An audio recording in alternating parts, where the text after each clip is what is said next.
Thank you, everybody, for coming to the Aaron Torres Podcast YouTube page. If you could do me a quick favor, if you do enjoy the video that you came here to watch, do me a favor, go ahead and hit that little red subscribe button at the bottom of the screen. It really does help my audience grow. It really does help this channel grow. It means more than you realize. So go ahead, hit that little red button. Also, remember, full episodes of the Aaron Torres Podcast, wherever you download your podcast, Apple, Spotify, etc. Now, here is the video that you came here for. And so obviously on last segment, we talked about, frankly, one of the better performances of the weekend. Alabama going to Arkansas, backup quarterback for the final probably 60% of that game or so. They get the convincing win. Good for Alabama. We do have to talk about the other side of the coin in college football, which is two teams that I believe really woke up on Sunday and now into Monday, just shaking their head and saying, how did it all go so wrong? We're obviously going to talk about the Texas A&M Aggies momentarily, but I do want to start with the Oklahoma Sooners. And it's interesting with Oklahoma, right? Because in the preseason, I pumped up Oklahoma. I like Oklahoma. I think they win the Big 12. I think the defense is better. I think the offense isn't as bad as you think. I really did like Oklahoma. I thought they win the Big 12, make the playoff, win a playoff game, and play for a national championship.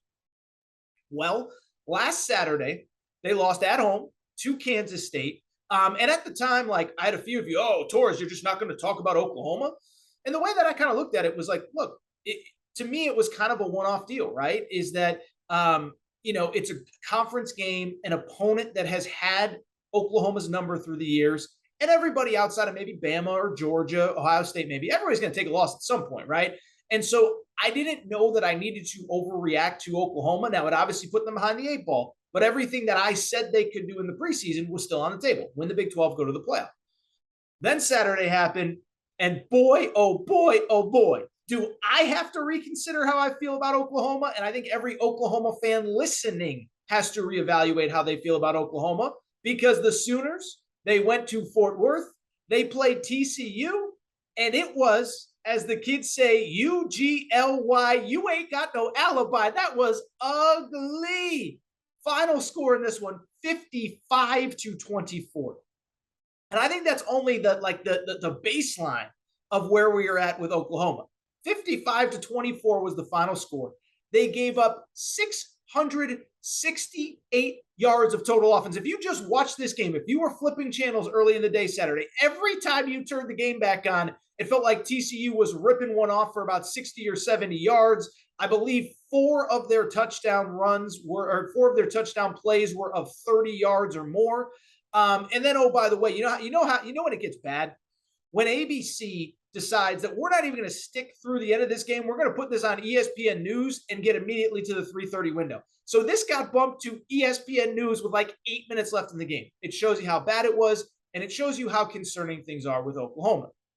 And so what I want to do is I do want to talk about this game in the big picture, because I think everybody kind of knew that, yes, it's going to be a transition. Yes, there are changes at Oklahoma. No, it's not going to be perfect, but I don't think anybody thought it was going to go off the rails. I don't think anybody thought it was going to go off the rails quite this quick. Now, before we get into it, I do just very quickly for the I guess, rational Oklahoma fan that's listening, look, what I'm not going to do over the next 5 or 6 minutes is just destroy Brent Venables, say he's a fraud, say he's not the right guy, whatever. It's first year. We've seen, for the most part, outside of, ironically, Lincoln Riley. Hate to say that name, Oklahoma fans, but it's the truth. But all these other first-year coaches are struggling, right? Brian Kelly lost his opener to Florida State. Mario Cristobal is under heat. They lost to, who was it the other day? Middle Tennessee. I said LSU. Marcus Freeman lost his first 2 games of the regular season, 0-3 dating back to last year when he was the interim coach for the bowl game. So it's not as though, Brent Venables is the only one struggling. And it's not as though this was expected to flip overnight. This defense has not been great really since, really the last 4, 5, 6 years. Now, it had gotten better late in the Lincoln Riley era, but it wasn't going to happen overnight. And even if you go back to Brent Venables' time at Clemson, for people who don't know, he was the Clemson defensive coordinator before he got to Oklahoma. It really took him about a year or 2 getting to Clemson before they started playing kind of at that elite national championship level at Clemson. And so I'm not going to flip out. I'm not going to say Venables isn't the guy. I'm not going to do the fire Brent Venables. That's not what this is about. And I would say he is recruiting at a really high level. And I would say a lot of those players that are some of the best players in that 2023 recruiting class are on the defensive side of the football. I looked it up today. They have the number 6 class in the country, they being Oklahoma, 7 top 100 players, 4 of them are on the defensive side of the ball. And so I'm not going to freak out. I'm not going to say it's over, none of that. But what I would say as we start to get to some of the problematic stuff, well, there's a couple of reasons why I would be concerned if I was an Oklahoma fan. One, defense wasn't really supposed to be the problem under Brent Venables. Now, I understand. It's year one. It's month whatever. It's going to take time. But 668 yards? Come on now. I mean, this was a guy that at the very least, listen, the offense was going to be a work in progress. The offense, by the way, hasn't been good either. Don't let the stats fool you. They put up chunk yards and chunk points against bad teams early. But you look at, the offense hasn't really been totally a problem, but they haven't been great, but whatever. But it was supposed to be the defense that got fixed, right? Well, instead, as I said, 41 points against Kansas State last week, 500 plus yards of total offense, 668 yards against TCU. And so that is where the concern starts. The defense was supposed to be getting incrementally better, not much, much, much worse than they were even a year ago. And so you look at everything, and a couple things stand out to me. One, if you watched on Saturday, like you can't, one thing about Oklahoma, and I'm so tired of blame this coach, blame that coach, you can't say that they don't have the talent on that side of the ball. Oklahoma is one of the most talented defenses in college, one of the most talented rosters in college football just based on recruiting rankings. I know they lost some guys to the portal after Lincoln Riley left, all that stuff. But don't tell me they have no talent. And if you watched on Saturday, I think the concern was guys didn't seem to know where they're supposed to be. Guys on TCU are running wide open. They're wide open in space. I mean, there's guys catching passes with nobody within 20 yards of them. So don't blame the players. And I'll give Brent Venables credit. I actually went back and listened to his post-game press conference. He did not blame the players at all. He sat there and said, and this is almost a quote verbatim, they have given us everything we have asked of them, and it's our job to put them in a better position to succeed. So he's taking the blame, but something's got to change. It's not the players. It's not the athleticism.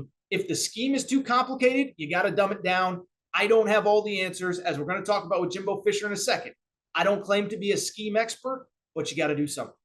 The other reason I'd be concerned with Oklahoma, that Big 12 is pretty good now. And you look at Oklahoma's schedule, all of a sudden this Big 12 is fascinating. And these were supposed to be the easy games on the schedule, right? They open with Kansas State at home, TCU, first-year head coach Sonny Dykes on the road, Texas next week, Kansas the following week. That was supposed to be the easy part of the schedule. Here's the problem. You're now 0-2 in league play. Next week, Texas is probably going to bring back Quinn Ewers. I would be very worried if that was my team because Quinn Ewers is a baller. We saw it against Alabama. And then don't forget, Kansas the week after is no pushover. Kansas is 5-0. Kansas is tied atop the Big 12 with TCU. So that's not a gimme. You still have Oklahoma State later in the year. You still have Baylor later in the year. Those aren't gimmies. You play at West Virginia. It could be cold and snowing by the time you play that game. And so you look at the schedule. Where are the guaranteed wins? Not saying Oklahoma goes 6-6, but what I am saying is it's hard to find just the week on the schedule where you can get right because the Big 12 has really elevated its game. Finally, and this is the other part that I'd be a little bit concerned about if I was an Oklahoma fan. Remember now, we have the front view mirror of what's ahead this season, building a program, changing an identity under Brent Venables. But we also have what's in the future in the very front view mirror. You're going to the SEC soon. And so I think most Oklahoma fans, I think they're going to be patient with Brent Venables. He's one of them, Bob Stoops guy. I get all that. He's coached there previously. But this thing, you better start to see incremental gains and incremental improvement. Because, yes, it's okay if you don't win a national championship this year. But you have to be building something that is ready to step into the SEC as early as potentially, in theory, next year. I still think it's going to be 2025.